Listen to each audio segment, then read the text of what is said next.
मालदीव तो कोई ख़ास इतना बड़ा मुल्क नहीं है। अगर हम बात करें अमेरिका की, अगर हम यूरोप की बात करें, अगर हम दुबई की बात करें, उनका झुकाव उसकी तरफ है, तो मालदीव की वहाँ पे क्या सियासत है?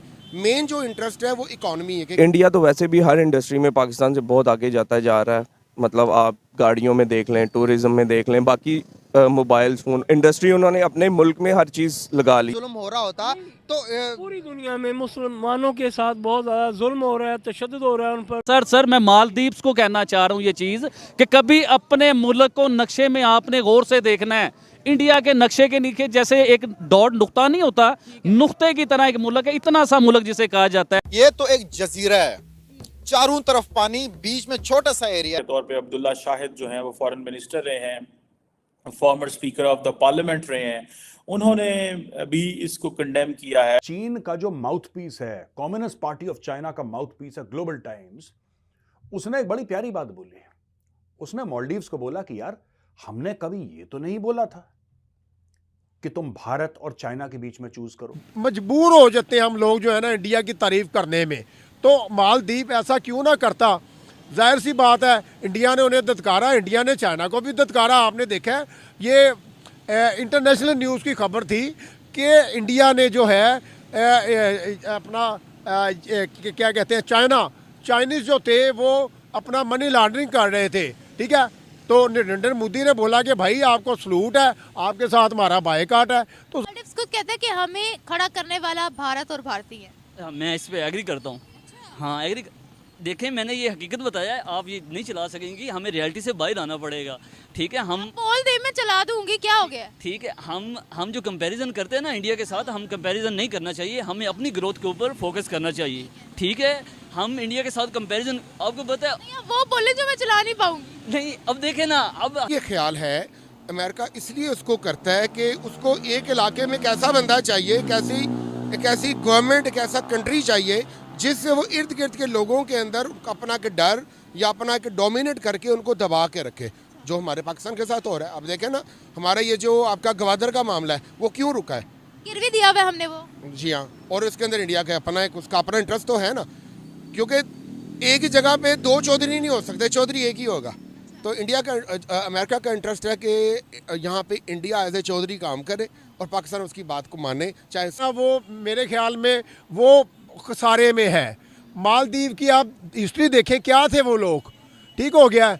उन्होंने देखा कि भाई इंडिया के बगैर हमारी जो है वो खाना पीना मुश्किल है, हम इंडिया के बगैर कुछ भी नहीं है। जाहिर सी बात है भाई इंडिया जो है डे ब डे एक स्टूडेंट बच्चे से लेके तो माशाल्लाह उनका जो है टेक्निकल बंदा। जो 3 मंत्री थे चाइना ने उनकी बलि चढ़ा दी। नेट में आपको बताता हूं, इनकी फोटोग्राफ देखिए, इनका नाम देखिए, देखिए। ये भाई बहनों का क्या हुआ है कि ये इन्होंने क्यों बोले अपशब्द मोदी जी के लिए, इन्होंने भारत के लिए अपशब्द क्यों बोले, और आज से नहीं काफी टाइम से बोलते चले आ रहे हैं, क्योंकि इनकी जेब में गया था चीनी चाउमीन, खजूर, इनकी जेब में गए नोट की गर्मी से इन्होंने गाली गलौज करना शुरू करा, हिंदू धर्म के लिए भी बहुत गलत चलत बोला, सब कुछ करा इन लोगों ने ना। अब हुआ क्या मैं आपको बताता हूं, टोटल चीज क्या हुई। टोटल ये हुआ कि जब चाइना को लगा कि मामला तूल पकड़ रहा है, गर्मी, चाइना बोलता है यार तुम क्या बच्चों जैसी हरकतें कर रहे हो, जबकि चाइना ने ही इनको उकसाया था। ये गधे के बच्चे चाइना की बातों में आ गए और भारत से ले लिया पंगा। अब पड़े जूते, जब पड़ रहे हैं जूते तो फिर चाइना पैसा तो देगा नहीं इनको, चाइना पैसे नहीं देगा ना भाई, चाइना घूस दे देगा। अब वहां पे कौन सा इंफ्रास्ट्रक्चर बना है, रेलवे लाइन तो बना नहीं सकता आइलैंड्स के बीच में। चाइना करेगा क्या, एयरपोर्ट है ऑलरेडी, और कितने एयरपोर्ट बनाएगा। तो देखो बात यह है कि स्ट्रेटेजिक जो है प्लेसमेंट मालदीव्स की, वो चाइना के लिए जरूरी है, वो भारत के लिए भी जरूरी है। अब इसके पहले वाली सरकार वो भारत के लिए फ्रेंडली थी, ये वाली है इन्होंने चाइनीज चूरन खा लिया, चाइनीज चाउमीन खा लिया, अब ये चाइना की भाषा बोल। मुसलमान जहां पर भी होते हैं वो कहते हैं कि भाई ईमान, अपने वतन से मोहब्बत ईमान का आधा हिस्सा है, और वो अपने वतन से मेरे ख्याल से कि हमसे भी ज्यादा लॉयल है। बिल्कुल ऐसे ही है। तो फिर जुल्म कहाँ पर हो रहा? अगर जुल्म हो रहा होता तो पूरी दुनिया में मुसलमानों के साथ बहुत ज़्यादा जुल्म हो रहा है, तशद्दुद हो रहा है उन पर। You can see Israel and फ़लस्तीन। आप देख लें कि इसराइल ने जारी हद की इंतहा कर दी हुई है, उसके बावजूद भी इसराइल को कोई रोकने वाला नहीं है। हम सिर्फ ज़ुबानी तौर पर वाविला कर सकते हैं, प्रोटेस्ट कर सकते हैं, मगर there is no action in our self. हम उसको इम्प्लीमेंट अपने अंदर नहीं होने देते। कमजोर है ना फिर तो हम तो। कमज़ोर नहीं, बहुत कमज़ोर हैं, बहुत ज़्यादा कमज़ोर हैं। और देख रहे हैं कि उन्होंने मालदीव्स के साथ टोटल बाइकआउट कर दिया हुआ है। वो सिर्फ ये है कि उनकी हुकूमत की एक कॉल है, everybody in the nation has boycotted. Actress sir, उनके एक्टर एक्ट्रेस सबके सब इकट्ठे हो गए और बैकफुट पे ले। आप बताएं इंडिया की डिप्लोमेसी की जीत है कि नहीं है? बिल्कुल है। उनकी डिप्लोमेसी कैसी है? हमें क्या सीखने की जरूरत है उनसे, आप जरा बताएंगे? बिल्कुल ऐसे ही है। हमारी हुकूमत को भी अपने अवाम में ऐसी ही डिप्लोमेटिक पॉलिसीज़ इम्प्लीमेंट करनी चाहिए जिससे अवाम का भरोसा, एतमाद और एतकाद हुकूमत पर हो। को कि वहाँ पर लक्षद्वीप जो उनका आइलैंड है, वहाँ पर सर अभी की बताऊं जरा तो इजराइल के जो प्राइम मिनिस्टर है सर, उन्होंने भी विजिट किया है। उन्होंने विजिट करके कहा कि भाई इस जगह को, ये जोन सा जजीरा है, इसको मैं बनाऊंगा टूरिस्ट हब।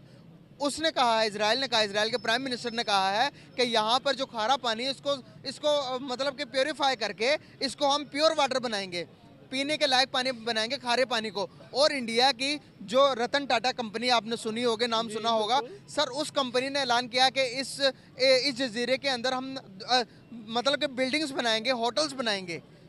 आप मुझे बताएं कि कितना एक्का उनमें, और हम में कब होगा ये इतना एक्का? मैं सिर्फ इतना कहूँगा कि काफिर हमेशा काफिर को ही सपोर्ट करता है, गैर मुस्लिम हमेशा गैर मुस्लिम को सपोर्ट करेगा और अगेंस्ट द मुस्लिम्स करेगा। आप लोग रोना बंद कीजिए। मेरे तक आवाज आ रही है।